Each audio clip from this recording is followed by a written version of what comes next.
I was really intimidated about my first agent meeting. I felt like it was either it's a ticket to Hollywood or it isn't. There's so many factors that go into that.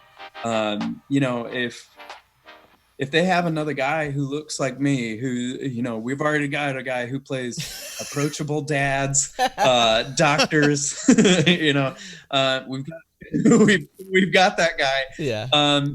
They're not going to put me on to that. You know, that'd be a disservice to the actor they have on their roster. I sure hope my agent doesn't hire 5 more guys that do the same thing I do. Right. So there are a lot of things like that that play into it. I never thought about that aspect of it. Yeah. I'll tell you, I went to, there was a while there, about a year stretch, where every audition I got, the description of the character was charming but bumbling. and after a while, you start feeling like, what is it about me? Yeah. I was going to ask that, do you feel like you've kind of found a niche, you know, of like character? Like what I do? Yeah. Yeah, you know, I mean, it's always fun to try to expand it, but I play doctors a lot. I'll play lawyers. Have you ever, every once in a while. Have you ever like gotten an opportunity to play something that's kind of like outside your comfort zone, like or a like bad guy? Yeah, like some sort of antagonist. Oh yes. So especially here lately, that has kind of switched. Where just the last few projects I have booked, I have played complete psychos. Nice. And it's been amazing. It's been so fun. You know, a bit of a learning curve about what works and all that. But yeah, I especially the last project I did, I can't go too much into it because it hasn't come out yet. But it'll be airing on the Discovery Channel when it does. But I get to play an absolutely horrific person. That it's a true story, and it's about this guy who just does awful things. Wow. So terrible true story. But playing that character, character-wise, definitely a stretch and a lot of fun. So, but yeah, I still, you know, my wheelhouse is making people laugh. That's what I love. Yeah. You're great at that. Yeah. Thanks, man. Thank you. But I play doctors quite a bit, dads quite a bit. We hired you as a dad. Yeah. That's right. That's right. But yeah, here lately I've been getting sort of I guess you could say the pure psychos, the psychos that look like a normal person, and that's what makes it so terrifying. I could see that. Yeah. Take that how you will. Yeah. Apparently, some casting directors can too. So. But you know, it's funny. I have a friend who is a self-proclaimed fat nerd. He's an actor, and he's like, man, he was like, you know what? I'm a fat nerd, and he was like, there is nothing that makes me happier than seeing fat nerd on a character description. Wow. Because that's what I do. Wow. And he was like, I love it. He was like, I love who I am. I love the way I look. I love everything. I was like, that's beautiful. On the other hand, I have a friend who does look like a psycho. He absolutely looks like a psycho. He's a creepy dude. Is he aware? Does he know he looks like a psycho? He does. And he's not in... Yeah, and in truth, he's not a creepy guy at all. Sweetest guy you'll ever meet, and he hates it. He hates it, and so he will not play that type of role. I'm just cursed with this psycho face. Yeah, just like bulging eyes, like huge eyebrows. Sweetest guy you ever met. My dream was to become a youth pastor. Now they won't even let me step 10 feet close to a church.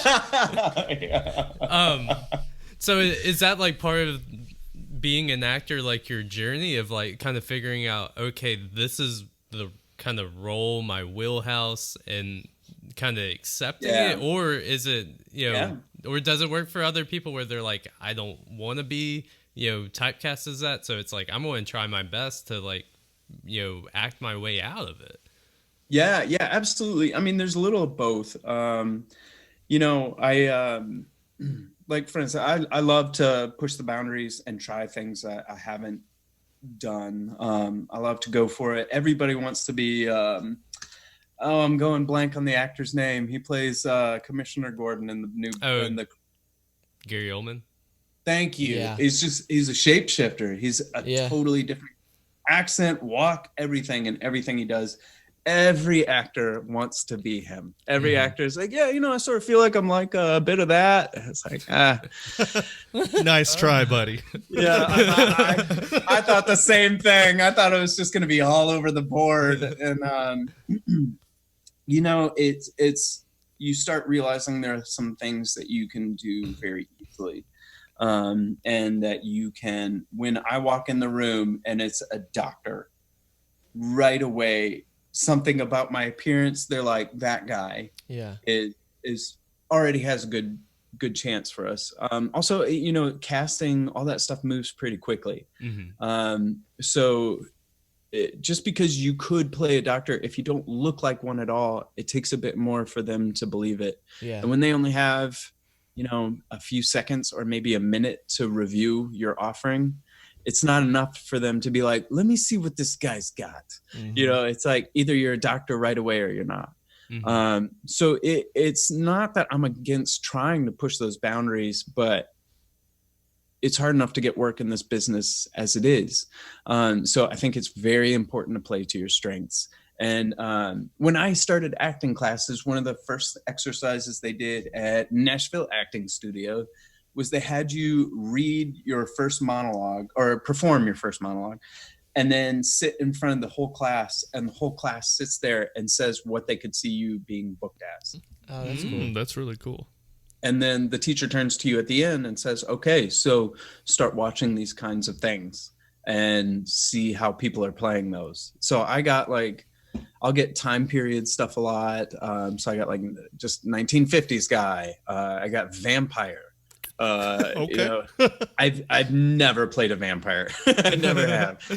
But it gives you an idea of this is what I should go after. And nobody, as much as I would love to play a role like the Terminator or something like that, I'm not I don't look like a guy where if I kick the door open and walk into a room, nobody's going to be like, oh no.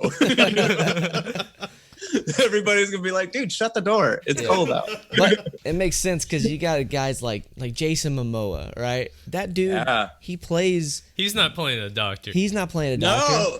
But Dothraki, yeah, man, you can see it. And I've been watching him on this new show called C. It's on Apple TV, and We're not sponsored by that. Not sponsored by Apple TV. By the way. Right. But dude, he is brutal. I mean, it's so cool. He's insane. But you believe it because he just looks so huge, except for in that commercial he did for the halftime show. Oh, right. Yeah, that was a funny one. But man, yeah, I think that's an example there where it's he plays to his strengths. Yeah, everybody knows he looks like he could be a warrior.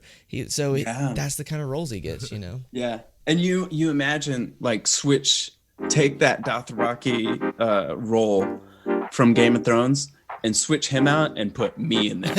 And then imagine how ridiculous that is. My moon,